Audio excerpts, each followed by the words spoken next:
Og her ser vi Leon udføre en baglænder på en trampolin. Uha.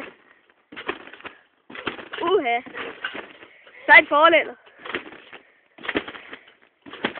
Jeg skal bare lige sige, inden Leon laver det næste, at det er vinter, og trampolinen er altså pissekold, og det har lige regnet.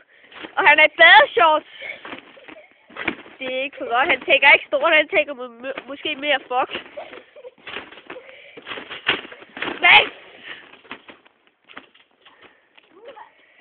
Godt det ikke er jeg, var seere.